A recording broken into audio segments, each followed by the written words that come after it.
It's early morning, April 25th, 2026. Two explosions shook the outskirts of Bamako, Mali's capital. They woke up to gunfire near the presidential military base at Kati. At roughly the same moment, fighting broke out in Gao, Sévaré, and Mopti. In the north, the city of Kidal, the symbolic heart of the Tuareg rebellion, was claimed by their fighters. By the end of the day, Mali's defense minister, General Sadio Camara, a key figure of the ruling junta, seen as the mastermind behind the junta's pivot to Russia and a potential future leader, had been killed when a suicide bomber drove a car into his residence. His second wife and two grandchildren died alongside him. The military ruler, General Assimi Goïta, reportedly went into hiding. Airports were disrupted. A 3-day curfew was imposed in Bamako. The Al-Qaeda affiliate, JNIM, Jamaat Nusrat al-Islam wal-Muslim, the group for the support of Islam and Muslim, claimed responsibility. So did the Azawad Liberation Front, a Tuareg rebel group. In a statement, JNIM confirmed it had coordinated the assault with the FLA, both groups striking at the same time, in the capital and across the north and center simultaneously. A demonstration of reach that is another dramatic episode in a conflict that has been deteriorating for more than a decade. Hi everyone, welcome to my channel. I'm so happy you're here. My name is Marianne and on this channel I talk about geopolitics. This is the first video of a series on forgotten wars, conflicts that don't always make the headlines but have dramatic impact on many lives around the world. I'll be talking about places like Sudan, the Democratic Republic of Congo, or escalating tensions between Pakistan and its neighbors. So if this is something that you're interested in, please don't hesitate to subscribe to this channel. Because of major events recently in Mali, I'll be starting this series with the situations there today. There is a lot to say, so this video will be separated in two parts, starting today with a historical deep dive to understand how the situation unfolded, and in a second part next week, I will examine the most recent developments and what they mean for the country and the world. Since 2012, Mali has been trapped in a relentless spiral of violence, plagued by intersecting jihadist and separatist movements that the state has repeatedly failed to suppress. For nearly a decade, the country relied on the international community and French forces to keep the insurgency at bay, but that era ended in a chaotic rupture. Following a series of military coups, the new junta systematically severed ties with France, Mali's former colonial ruler, and ejected international institutions, banking everything on a risky new security partnership with Russia to turn the tide. Today, that gamble has unraveled. The insurgents transformed from a somewhat localized threat to a sophisticated strategic force, tightening a paralyzing blockade that now stretches from the remote hinterlands all the way to the gates of Bamako, leaving the Malian state in its most dire position since this crisis began. Long before it was a modern republic, the territory of Mali was the heart of West Africa's most legendary empires. Between the 13th and the 17th century, the Mali Empire, founded by the Lion King Soundiata Keita, was one of the wealthiest and most sophisticated states in the world. This was the era of Mansa Musa, the ruler so rich in gold that his pilgrimage to Mecca reportedly crashed the Egyptian economy. These empires thrived on the trans-Saharan trade, linking the gold mines of the south with the salt mines of the north. They built Timbuktu into a global center of Islamic learning. But crucially, these empires were not states, in the modern sense. They were loose confederations of diverse peoples, held together by trade and the charisma of a strong leader. The modern Malian state was born out of a very different logic. In the late 19th century, France conquered the region, labeling it French Sudan. The French ignored ancient tribal boundaries and administrative logic, drawing lines through the Sahara that forced nomadic desert peoples and settled southern farmers into a single administrative unit. When Mali gained independence in 1960, it inherited these colonial borders. The new government in Bamako, led by Mobutu Keita, was dominated by southern ethnic groups and focused on building a centralized socialist nation. For the northern Tuareg, this was a disaster. They were a nomadic, Berber-descended people who had never been ruled by the south, and they suddenly found themselves minorities in a state that didn't understand their way of life. The relationship between the Malian state and the Tuaregs has been defined by four major rebellions. In 63, shortly after independence, the Tuareg rose up, seeking a state of their own. The Malian army crushed the rebellion with brutal force, poisoning wells and killing livestock. This original sin created a deep, multi-generational distrust of the central government. Then, in the 1970s and 80s, massive droughts destroyed the Tuaregs' nomadic livelihoods. Many young men fled to Libya, where they joined the Islamic Legion, gaining military training and heavy weapons that would eventually fuel future wars. To a Tuareg in the north, the state was a distant, southern entity that only showed up to collect taxes and deployed soldiers. They saw the south getting schools, roads, and hospitals, while the north remained a forgotten desert. The 2012 crisis was simply the latest and most violent eruption of this long-running conflict. It began with the Tuaregs seeking a secular state called Azawad, but the vacuum they created allowed Jihadist group to hijack the rebellion. Today's tragedy is that the Malian state, which was built on the ruins of empires and the lines of French cartographers, is proving too fragile to hold its diverse pieces together. The junta's current struggle is the latest chapter in a century-old fight. Mali in 2012 was on paper one of West Africa's relative success story. A functional democracy with peaceful elections and a decade of stable governance under Amadou Touré. Fragile, yes, and poor, it was one of the poorest countries on earth, but functional. But then came Libya. When NATO helped topple Muammar Gaddafi in 2011, his army dissolved, and thousands of Tuareg fighters who had served in the Libyan military began making their way south across the Sahara. And so the conflict of Mali began in 2012 in the Sahara when the MNLA, a secular Tuareg separatist group, launched an insurgency. Many of these fighters who had recently returned from the Libyan civil war were heavily armed, battle-hardened, and now unemployed. The Tuareg people, nomadic, trans-Saharan, historically marginalized by the Malian state, had rebelled against Bamako before, in the 60s, 90s, and 2000s. Each time, the rebellion had been suppressed or negotiated down.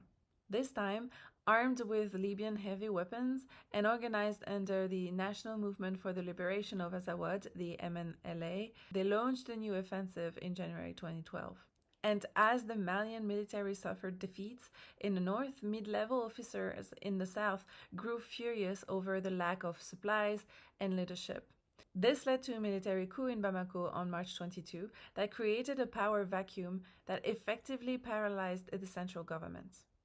Taking advantage of the chaos created in the capital, the MNLA surged forward, seizing the key cities of Kidal, Gao, and Timbuktu in just 3 days. However, they were joined by Islamist groups like Ansar Dine, led by a Tuareg leader named Iyad Ag-Ghali, and allied with Al-Qaeda in the Islamic Maghreb and the Movement for Openness and Jihad in West Africa. By June, the Islamist factions, who were better founded, turned on their secular Tuareg allies. The Islamists drove the MNLA out of major cities and took control of roughly 2/3 of Mali's territory. Modern jihadism in Mali is not just a religious movement. It is a sophisticated political project that has systematically dismantled the state's presence in the countryside. The movement Patient Zero was AQIM, Al-Qaeda in the Islamic Maghreb, an Algerian-born group that found safe haven in Mali's vast, ungoverned north in the early 2000s. These fighters didn't just hide in a desert. They integrated into the social fabric, marrying into local tribes and building a massive war chest through the kidnapping of Westerners and the taxation of trans-Saharan smuggling routes. By the time they hijacked the 2012 Tuareg rebellion, they weren't just foreign terrorists. They were a localized, well-funded force with deep roots in the community. Today, this threat has evolved into a regional wildfire under the banner of JNIM, Jihadists have moved from the remote north into the densely populated center of Mali, effectively turning local ethnic tensions between herders and farmers into a recruitment engine. They have successfully exported this model into neighboring Burkina Faso and Niger, turning the three-border region into a global epicenter of terrorism.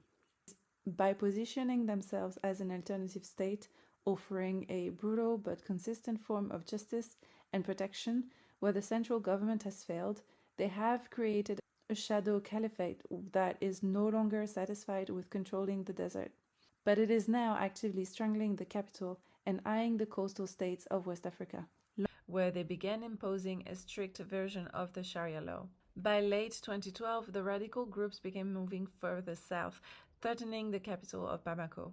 The interim Malian government, realizing it could not retake the north alone, made a formal request to the United Nations and France for military assistance.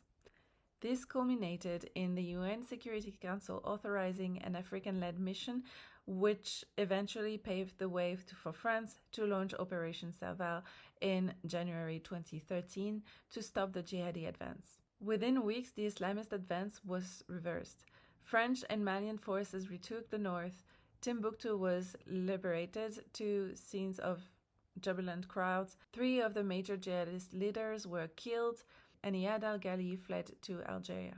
It looked like a success. The Malian state was preserved. Elections were held in 2013, and Ibrahim Boubacar Keïta became president. A peace deal in 2015, the Alger Accords, was signed with the Tuareg movements, offering them greater autonomy in the north. The UN deployed the MINUSMA, a major peacekeeping mission that would eventually grow to over 10,000 troops. France kept forces in the country and expanded into a broader regional counterterrorism operation, Operation Barkhane, active across 5 Sahel countries. But the conflict had been contained, not solved. After the French-led intervention in 2013, the jihadists did not disappear. Rather than holding territory, they dispersed into the bush and across borders to rebuild. They survived by embedding themselves in rural society, exploiting deep-seated local grievances, and capitalizing on resentment of populations who felt ignored by the distant central government. In March 2017, the veteran leader Iyad al-Ghali unified several scattered militant factions into a single formidable coalition named JNIM, which became Al-Qaeda's primarily Sahel affiliate. A master of survival who transitioned from Tuareg nationalist politics to radical Islamism, Al-Ghali has turned a fragmented insurgency into a sophisticated strategic force, leveraging his deep local networks to threaten the very core of the Malian state. The impact of this reorganization was immediate and devastating. By 2018 and 2019, the conflict had spilled out of northern Mali and into the center of the country, eventually destabilizing neighboring Burkina Faso and Niger. Although the French-led Operation Barkhane succeeded in killing high-level militants, it could not stop the insurgency's growth. In fact, heavy-handed military tactics and accidental civilian casualties from drone strikes often backfired, serving as powerful recruitment tool for JNIM and fueling a cycle of violence that the international military presence struggled to contain. Then came the second coup in Bamako. By August 2020, public frustration with corruption and the government's failure to stop the spreading insurgency reached a breaking point, leading Colonel Assimi Goïta to oust President Keïta in a military coup. While the takeover was initially met with public celebration, the promise of a swift return to democracy quickly evaporated. In May 2021, Goïta solidified his control by staging a second coup against the transitional civilian leadership, installing himself. Under this military rule, the political landscape shifted from a temporary transition to a permanent regime. Elections were repeatedly postponed, and by 2025, the junta had formalized Goïta's authority with a 5-year mandate that could be renewed indefinitely without a public vote.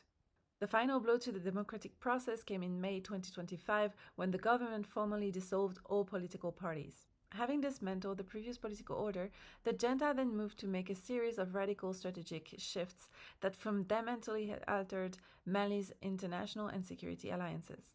The collapse of Mali's traditional alliances began with a decisive break from France. Fueled by long-standing colonial grievances and amplified by Russian-backed disinformation, the anti-French sentiment culminated in the 2022 expulsion of French forces and media. The junta labeled France a neo-colonial power, effectively ending nearly a decade of military cooperation. In its place, the government turned to the Wagner Group, later recognized as the Afrika Korps under the control of the Russian Ministry of Defense, reportedly paying $10 million a month for mercenary support. While this partnership delivered a symbolic victory by retaking the north stronghold of Kidal in 2023, it came with a staggering human cost. Since Wagner's arrival, civilian casualties have surged by nearly 300%, a symbol of which is the Mura massacre, where hundreds of civilians were killed in a joint operation. This pivot towards Russia was accompanied by a systematic dismantling of other security pillars. The junta forced the withdrawal of the MINUSMA UN peacekeeping mission by late 2023 and formally scrapped the 2015 Alger Peace Accords, reigniting the war with the Tuaregs rebels, now unified under the CMA-FLA. Simultaneously, Mali withdrew from the regional bloc ECOWAS, isolating itself from its West African neighbors. By 2025, these strategic choices had left Mali in a precarious position. The peace deal in the north was dead. The international peacekeepers were gone, and Russia's Afrika Korps appeared less effective than its predecessor. This created a massive vacuum that JNIM and other groups have moved to exploit, leaving the country more vulnerable than at any point since this crisis began. Meanwhile, the head of JNIM, a Tuareg himself, reached an alliance with the Tuareg secessionist group FLA in April 2025. While the two groups differ sharply in their ultimate goals, with the FLA seeking an independent state called Azawad and JNIM pursuing a global caliphate, they have agreed to a pragmatic dual-track governance model in newly conquered territories. Under the agreement, the FLA typically handles civil administration and external diplomacy to maintain a degree of international legitimacy, while JNIM operates as the primary security guarantor and enforcer of Sharia law in the shadows. This power-sharing agreement allows them to pool their resources to create a unified front. And this alliance gave JNIM and the FLA the capacity to significantly increase their pressure and operations on the Malian state. And to see how this insurgents partnership and the state's reliance on Russian mercenary led directly to the slow-motion siege of Bamako and the crisis we are witnessing today, you can watch part 2. Thank you for watching, and I will see you there.